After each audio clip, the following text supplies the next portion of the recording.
누르심의 은혜라는 제목으로 하나님 말씀 나누겠습니다. 당연히 이스라엘 사람들에게 있어서 가장 역사적으로 위대한 왕은 누구냐? 두말할 것 없죠. 다윗입니다. 그렇다면 가장 마음 가운데 깊이 품고 기억하고 싶은 왕은 누구냐? 당연히 다윗입니다. 누구에게 물어봐도 아무리 시간이 지나도 그 대상은 다윗 왕입니다.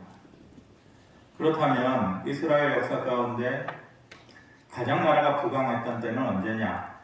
그리고 국가적으로 봤을 때에 군사력이나 또 외교력이나 그런 모든 것들이 가장 힘을 발휘했을 때, 가장 창성했을 때가 언제냐라고 묻는다면 다윗의 아들 솔로몬 때입니다. 다윗과 솔로몬, 아버지와 아들 두 부자가 이스라엘의 역사의 가장 화려한 부분을 장식하고 있는 것이죠. 부자는 망해도 몇 대를 간다 그래요? 3대를 간다 그래요. 부자는 망해도 최소한 3대를 간다. 그러면 다윗과 솔로몬을 이어서 3대째가 되어지는 왕은 누굽니까? 르호보암입니다. 오늘 왠지 기분이 좋아 보이고 컨디션도 좋아 보이고, 당연히 오늘 본문에 등장하는 이제 르호보암인데, 부자는 망해도 3대는 간다 그랬는데 아쉽게도 그렇지 못했어요. 망해버렸어요. 이스라엘이 남북의 이스라엘로 나뉘어지게 되는 그러한 불행을 자초한, 그것을 만들어낸 자가 바로 3대째 되는 르호보암, 솔로몬의 아들, 또 다윗의 손자 르호보암입니다. 열왕기서와 역대기서는 성경에서 성경 공부하신 분들은 많이 들으셨지만은 우리가 보통 투인북이다, 쌍둥이 책이다. 그냥 성경을 읽다 보면은 열왕기서에 분명히 이 내용을 봤는데 그 바로 뒤에 역대기서에도 보면 또 나오네. 성경이 그렇게 기록할 것이 많다고 그랬는데 했던 말을 또 하고 나왔던 왕이 또 나오고 그런가? 뭐하러 그거를 똑같이 또 쓰나? 그런데 차이가 있습니다. 열왕기서는 역사적인 흐름, 시간의 흐름대로 그냥 역사를 기록해 놓은 남북 이스라엘의 역사고, 역대기서는 그 가운데에서 북이스라엘의 역사는 빠져 있습니다. 그리고 의도와 목적을 가지고, 확실한 의도와 목적을 가지고 역대기서는 쓴 것이죠. 뭐하러 똑같은 것을 쓰느냐? 그렇게 따지면은 마태, 마가, 누가, 요한복음 뭐하러 4개를 따랐습니까? 예수님 사역하시던 거 똑같이 제자들이 각자 따라다니면서 보았는데 하나만 쓰면 되죠. 대표로 마태복음 하나만 쓰면 되지. 근데 왜 따랐어요? 보는 관점이 틀린 거예요. 보는 관점이 틀리고 그 책을 기록하는 목적이 틀린 거죠. 그러니까 똑같은 내용을 봐도 다른 식으로, 다른 의도와 다른 관점을 가지고 쓰는 거예요. 열왕기하고 역대기서도 마찬가지예요. 열왕기서를 보면 시간의 흐름대로 왕들의 역사를 기록을 해놓은 것인데, 역대기는 이 르호보암에 대해서 조금 더 길게 설명하고 있어요. 왜냐하면 예수 그리스도의 계보를 잇는 남유다의 왕들의 역사이기 때문에 조금 더 좋은 쪽으로, 의도적으로 목적을 가지고 그것을 에스라가 쓰려고 했던 것을 우리는 알 수가 있죠. 근데 열왕기에 나오는 르호보암, 단순히 시간의 흐름대로 역사를 기록해 놓은 열왕기에 보면 르호보암은 잘한 것이 하나도 없는, 정말로 잘한 것도 없고 한 인간으로서도 잘한 것이 없고 한 나라를 이끌어가는 왕으로서도 별 볼 일 없는 그러한 모습만 열왕기에 기록이 되어 있는 것이죠. 열왕기상 14장 20절에 22절에 보면 이렇게 말합니다. 유다가 여호와 보시기에 악을 행하되 그의 조상들이 행한 모든 일보다 뛰어나게 하여 그 범한 범죄로 여호와를 노엽게 하였다. 그 르호보암의 부끄러운 업적이죠. 뭐라고 합니까? 그의 조상들의 악한 모습보다도 더 뛰어났다. 할아버지 다윗이나 그 아버지 솔로몬을 생각하면 생각지도 못하고 상상치도 못하는 일이죠. 조상들의 악한 모습이 그들에게 있지 않았는데 르호보암 때에 와서 그 어떤 조상들의 모습보다도 더 악한 모습이 뛰어났다. 더 믿음이 없는 모습이었고 그 삶의 모습이 더 부끄러운 모습이 되었다라는 것이죠. 23절, 24절에 보면은 산당을 키우고, 산당이라는 것이 이스라엘 사람들이 끝까지 버릴 수 없는 토속신앙을 얘기하거든요. 산당을 키우고 또 아세라 목상을 우상을 섬기고 또 24절에 보면은 남색하는 자를 허용하고, 남색하는 자들 우리가 흔히 얘기하는 창기죠. 창기인데 남자들이 성전 문 입구에서 있는 거예요. 남색하는 자들. 그러면서 공공연하게 허용해 주는 것이죠. 영적으로 육적으로 음란한 행위를 하는 것을 공적으로 허용해 주는 거예요. 남창들이다 이렇게 얘기하죠. 있을 수 없는 일, 성전에서. 그런데 그것을 허용을 해주고 그 외에 가증한 일이 넘쳐나게 하였다. 그 역대 조상들보다도 그 모습이 더 뛰어났다라는 것이죠. 부끄러운 모습이었죠. 무엇보다도 열왕기상 14장에 보면 르호보암과 여로보암 사이에 항상 전쟁이 있었다. 그들은 형제 나라예요. 그 전에는 이런 말이 있을 수도 없어요. 왜냐? 통일왕국 이스라엘이잖아요. 하나된 나라예요. 마치 우리나라처럼 남북으로 갈라진 것이 이 바로 르호보암 때예요. 이것만 해도 후손들에게 계속해서 비난을 받아야 되는 일인데 바로 그때에 르호보암과 여로보암 사이에 항상 전쟁이 있었어요. 서로 죽이지 못해서 안달이 나서 형제끼리 싸우는 그런 모양새를 만든 장본인이 바로 르호보암. 정말 잘한 게 없어요. 명색이 다윗의 손자고 솔로몬의 아들인데 부끄럽죠. 잘한 게 하나 있다면 오늘 본문 앞에 나오는 내용 중에 잘한 게 하나 있다면 북이스라엘에서 믿음을 지키기 위해서, 왜냐하면 북이스라엘의 여로보암 왕 때에 제사장들을 함부로 세웠거든요. 그러니까 이것은 옳지 않다. 믿음을 지키기 위해서 남유다 르호보암에게 내려온 제사장들과 레위 사람들이 있었는데 그들을 받아준 거예요.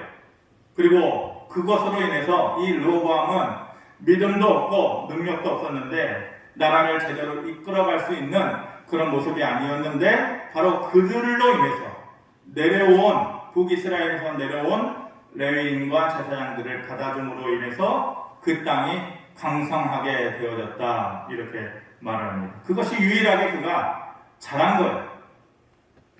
17절 말씀 우리 같이 한번 읽어보겠습니다. 시작. 그러므로 3년 동안 유다 나라를 도와 솔로몬의 아들 르호보암을 강성하게 하였으니 이는 우리가 3년 동안을 다윗과 솔로몬의 길로 행하였습니다. 그가 잘한 게 아니에요. 르호보암 본인 자체는 악을 행하는 데에 대표주자격이 됐으니까 믿음이나 삶의 모습이 부끄러운 삶이죠. 그런데 북이스라엘에서 내려온 그 레위인과 믿음을 지키기 위해서 내려온 그 제사장들이 그들이 중심이 되어서 다윗과 솔로몬의 길로 우리가 행하여야 되지 않겠느냐 운동을 일으켰다라는 것이죠. 그들 덕분에 3년 반 동안 르호보암의 남유다가 강성하게 되어졌다라는 것이죠. 르호보암 입장에서는 감사할 일이죠. 개인적으로 보면 잘하는 것도 없고 믿음의 모습도 없고 하나님의 은혜나 능력을 받을 만한 자격도 안 되고, 그런데 오히려 그 주변에 있는 사람들로 인해서 강성하게 되어졌으니까 그의 입장에서 보면 얼마나 감사한가. 자꾸 그런 생각이 드는 거죠. 전에도 한번 말씀드렸는데 지금의 평안과 누림은 여러분들이나 저나 지금 이 상황 가운데에서 이 시간 가운데에서 누리는 평안의 모습이 있든지, 그리고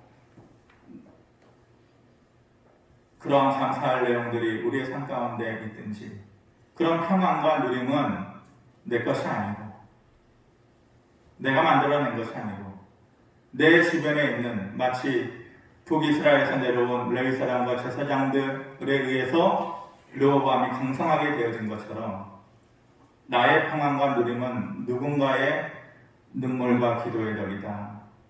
그런 생각이 자꾸 들어요. 최근 들어서 더 그런 것 같아요. 내가 아니다. 내가 읽은 것이 아니고 누군가의 기도가 그리고 누군가의 눈물의 덕이다. 그것을 우리가 기억해야 될 것 같아요. 이 자리에 있는 어떤 분들은 내 인생에 나를 위한 누군가의 눈물도 없었고 기도도 없었다. 사실 불행한 일인데 그런 분들도 있을 수 있을 것 같아요. 그래서 내 인생이 억울합니다. 내 인생이 외롭고 슬픕니다. 그렇게 사실 거예요. 그런 억울함과 그런 아픔 가운데 사실 거예요.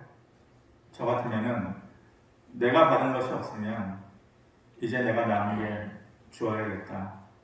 내 자식들에게, 내 주변에 있는 사람들에게 내 기도를 주고 내 눈물을 주어야겠다.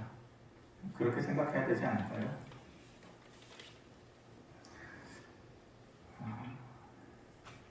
저는 40대 중반까지는 생각이 그랬던 것 같아요. 지금은 자꾸 아내도 엊그저께 우리가 지금 몇 살이지? 자꾸 물어보던데 이제 50대 중반이어서 10년 전까지만 해도 아내가 누구보다 잘 알 거예요. 뭐든지 자신이 있었어요. 그 자신은 갑작스럽게 생겨난 자신이 아니라 살아오면서 계속해서 누적되고 축적된 자신감이었던 것 같아요. 운동도 남들보다 잘했고 건강도 자신이 있었고 무엇보다 공부하는 일에는 뒤처지지 않을 것 같았어요. 외우는 거 자신이 있었어요. 언젠가 중고등부 아이들 수련회 때 강사로 갔는데 한 50명 아이들이 앉아 있었어요. 처음 보는 아이들이 대부분이었죠. 그래서 관계되는 분한테 이 아이들 이름을 위치 첫째 줄 해서 왼쪽부터 쭉 해가지고 이름을 좀 적어달라. 그래가지고 즉석에서 그 아이들 이름을 받아가지고 설교하기 전까지 그 이름을 다 외웠어요.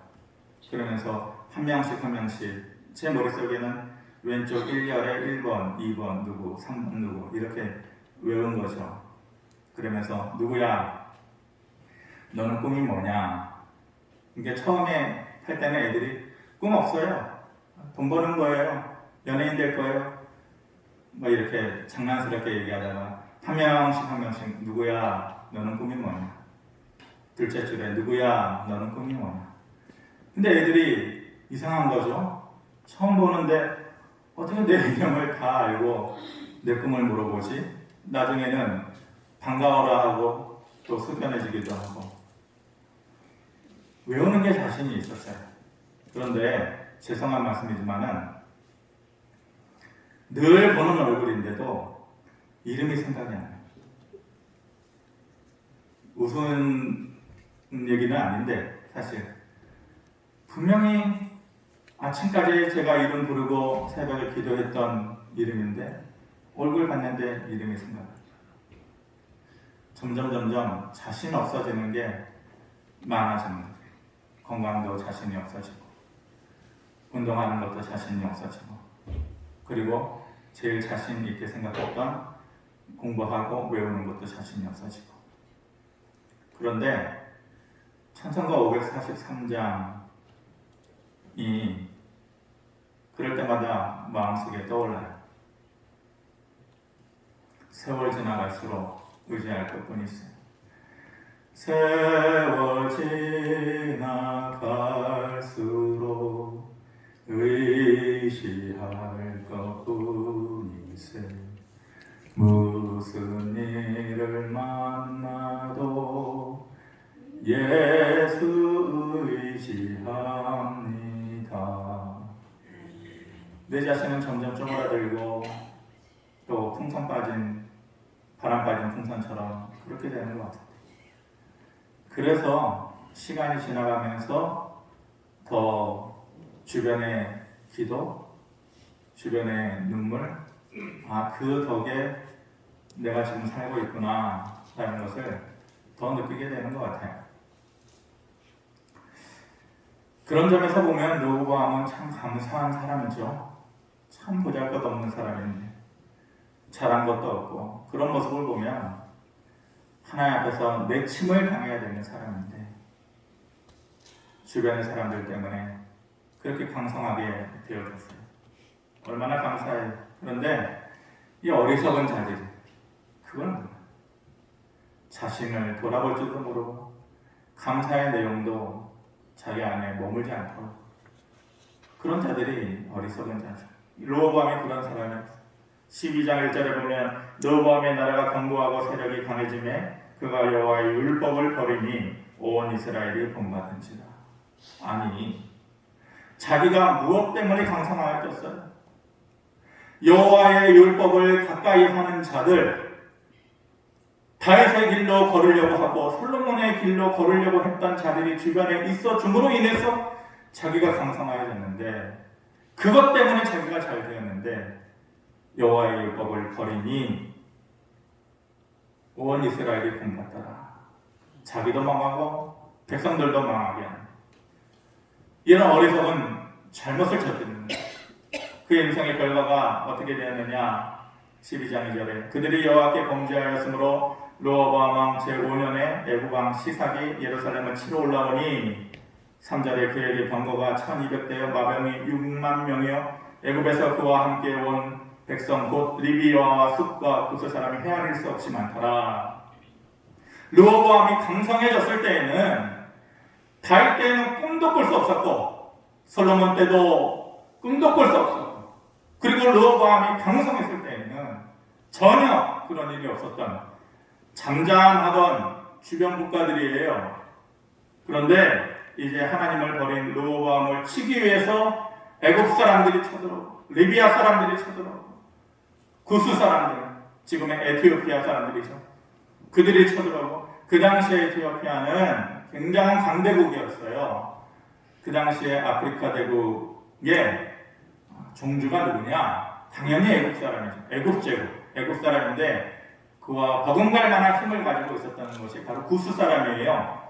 지금이야 별 볼일 없는 나라가 되겠지만, 그렇게 애굽과 리비아와 구스와 이름도 모르는 그 숫과 같은 사람들이 왜 잠잠하고 있다가 갑자기 쳐들어오게 되는가? 그렇게 돼서 이 르호보암이 죽기 전에 그들의 모습이 어떤 모습으로 완전히 전락하고 맙니까? 9절 10절에 보면 애굽 왕 시삭이 올라와서 예루살렘을 치고 여호와의 전 보물과 왕궁의 보물을 모두 빼앗고 솔로몬이 만든 금 방패도 빼앗은지라. 르호보암이 왕이 그 대신에 노수로 방패를 만들었다. 솔로몬 시대에 얼마나 그 나라가 부강했는지를 말해주는 것이 한마디가 뭐냐면은 은과 금을 돌같이 여겼다고 그랬어요. 그 당시에 얼마나 부강했으면은 은과 금을 돌같이 여겼다. 그리고 뭘 만들었어요? 방패를 금으로 만들었어요. 전쟁을 하자는 거예요, 말하자면. 전쟁을 금으로 만든 방패로 나와가지고 뭐 번쩍번쩍 해가지고 상대방의 시야를 눈부시게 하겠다라는 의도 아니겠죠. 금으로 방패하면 실용성이 떨어져요. 그런데 너무 넘쳐나는 거예요, 금이. 그런데 이제 르호보암의 시대가 되어서 그 모든 금을 빼앗기고 이제는 금 대신에 다시 노수로 방패를 만들게 되었다라는 것은 예전 모습으로 돌아갔다는 거예요.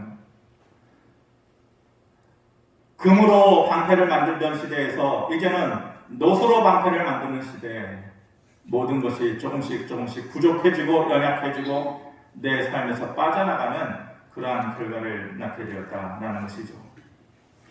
애굽이나 리비아나 구스나 이런 나라가 절대로 힘이 없지 않았어요. 굉장한 강대국이었어요. 그런데 다윗과 솔로몬 때에 그리고 르호보암이 강성했을 때만 하더라도 잠잠했었어요, 그들이. 그런데 그들이 가만히 있다가 이때가 돼서 르호보암을 치러 오는 이유가 뭐냐? 도대체 그 이유가 뭐냐? 근데 사무엘상 말씀이 생각나더라고요. 사무엘상 7장에 보면 이런 말씀이 있어요. 이에 블레셋 사람들이 굴복하여 다시는 이스라엘 지역 안에 들어오지 못하였으며 여호와의 손이 사무엘이 사는 날 동안에 블레셋 사람을 막으셨다. 사무엘 당시에 그리고 그 당시 다윗의 시대에 이스라엘에게 있어서 가장 큰 아픔의 요인이 뭐냐? 허리에 찌르는 가시와 같은 존재가 누구였느냐? 블레셋 사람이에요. 그들이 계속해서 이스라엘을 괴롭혔어요. 그런데 그들이 미스바에 모여서 하나님의 이름을 부르고 사무엘을 중심으로 에베네셀의 하나님이시다, 여기까지 우리를 오게 하신 분이 하나님이시다, 그런 믿음의 고백을 하는 동안, 다시 말하면 사무엘이 중심이 돼서 사무엘이 사는 동안에는 블레셋을 막아주셨다는, 그렇게 허리에 가시처럼 이스라엘을 찌르는 존재였던 블레셋이 힘이 없는 게 아니라 하나님께서 사무엘이 사는 동안에는 그들을 막아주셨다는. 지지난주가 썩은 동아줄 얘기를 드렸었죠. 세상의 사람들 썩은 동아줄과 같은 것을 품고 사는 사람들이 되지 말고 영원한 구원의 동아줄인 하나님을 바라보고 예수 그리스도의 다리를 건너서 하나님께로 나아가자, 그렇게 말씀드렸습니다. 그때 주인공이 요아스 왕이었어요. 어린 나이에 다 형제들이 죽었을 때에 제사장 여호야다가 그만을 살려냈어요. 7살 때에 혁명을 통해서 왕을 시켜주었어요. 잘했다고 했죠, 처음에는. 그리고 하나님의 은혜도 받고 능력도 힘입었어요. 그런데 문제는 뭐냐? 여호야다가 사는 날 동안에 그랬다는 거예요. 묘하게 매치가 되지 않습니까? 조금 전에 사무엘 말씀과 역대기의 여호야다 요아스 왕의 말 가운데 사무엘이 사는 날 동안에 블레셋을 막아주시고 여호야다가 사는 날 동안에 요아스가 잘 됐다라는 거예요. 뭘 느끼세요?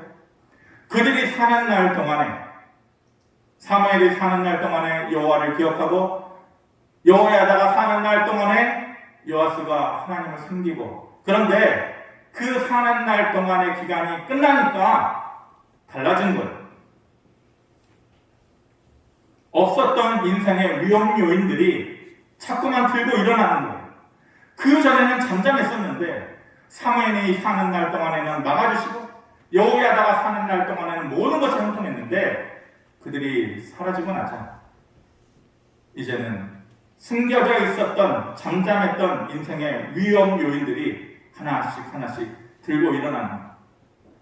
우리가 누리는 평안과 그 기쁨이라는 것, 행복이라는 것이 영원치 않다라는, 사는 날 동안에 하나님을 기억하는 동안에 하나님을 섬기는 동안에는 그것이 허락되어질 것이지만 그것이 사라지는 날에는 그것도 사라져버립니다. 문득 이런 생각이 들어요. 옛날에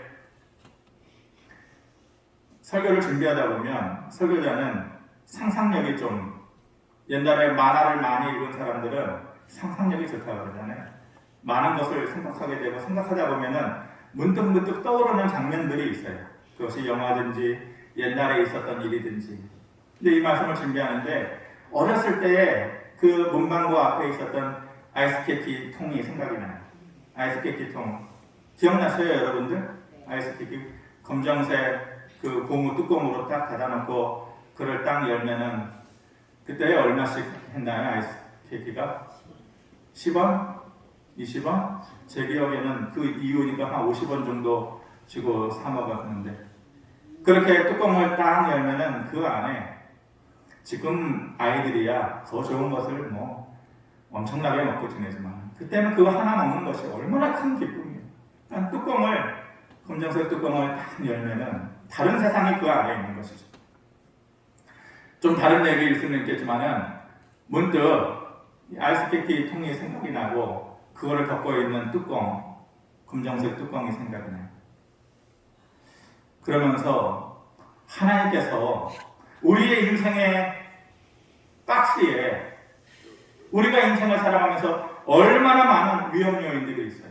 사고, 재난, 질병, 이런저런 사람으로 인한 불행함, 그리고 죽음, 인생의 박스 안에 그런 요인들이 빼곡빼곡 쌓여져 있는 것이죠. 그런데 거기에다가 하나님께서 뚜껑을 딱 닫아 놓으셔요. 그리고 그것이 움찔움찔 밖으로 튀어나오려고 할 때마다 하나님께서 오른손으로 그것을 꾹 누르고 계십니다. 마치 사무엘이 사는 날 동안에 블레셋을 막으시는 여호야다가 사는 날 동안에 요아스 왕의 형통함을 주신 것처럼 그 주변의 나라가 그 위험 요소의 박스 안에 꾹 눌러져 있었는데 그것이 사라지고 나니까 뚜껑이 열리고 애국 사람이 튀어나오고 리비아 사람, 구스 사람, 이름도 모르는 숲과 같은 사람들이 르호보암을 치러 달려오는 것처럼 우리 인생에 수많은 위험 요인들이 모아져 있는 그 인생 박스에 하나님께서 꾹 누르고 계신 것 아닌가. 하나님께서 우리가 사는 날 동안에 그것이 너희를 넘어뜨리지 못하게 내가 눌러줄게. 내가 막아줄게.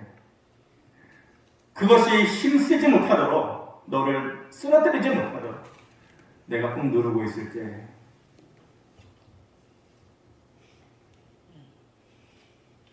그 모습이 연상이 됩니다. 아, 하나님께서 눌러주셔서 그렇구나. 내가 잘한 게 아니고 하나님께서 나도 모르는 사이에 그것을 누르고 계셨구나. 불행이 영습하지 못하도록, 질병이 나를 쓰러뜨리지 못하도록, 사고나 재난이 나를 조각조각 찢어내지 못하도록 하나님께서 그것을 나도 모르는 사이에 누르고 계셨구나. 그런 생각이 듭니다. 요아스 왕이 기구한 인생이라고 그랬죠. 어렸을 때부터 슬픈 성장의 역사를 가지고 있었던, 그런데 그 인생이 기구하게 또 맞췄다고 했어요. 어떻게 맞췄느냐? 적은 아람 사람의 군대가 쳐들어와서 유다의 큰 군대를 쓰러뜨렸더라. 그렇게 얘기했어요. 적은 아람 사람이 쳐들어왔는데 유다의 큰 군대를 쓰러뜨렸다. 얼마나 불행한 일이에요. 여러분, 우리 인생의 작은 변수들이 모래성과 같은 우리의 인생을 쓰러뜨리는 것은 문제도 아닙니다. 내가 보기에 작은 아람 군대와 같은 것인데 그것에 의해서 속절없이 우리 인생이 무너져 내리는 것 얼마든지 있을 수 있는 일입니다. 하나님께서 우리 인생의 불행의 뚜껑을 누르고 있기 때문에 우리의 지금의 모습이 있을 수 있다는 것을 저와 여러분들이 기억하기를 바랍니다. 그리고 내가 지금 누리는 것은 누군가의 눈물과 기도의 덕인 것도 우리가 기억하기를 바랍니다.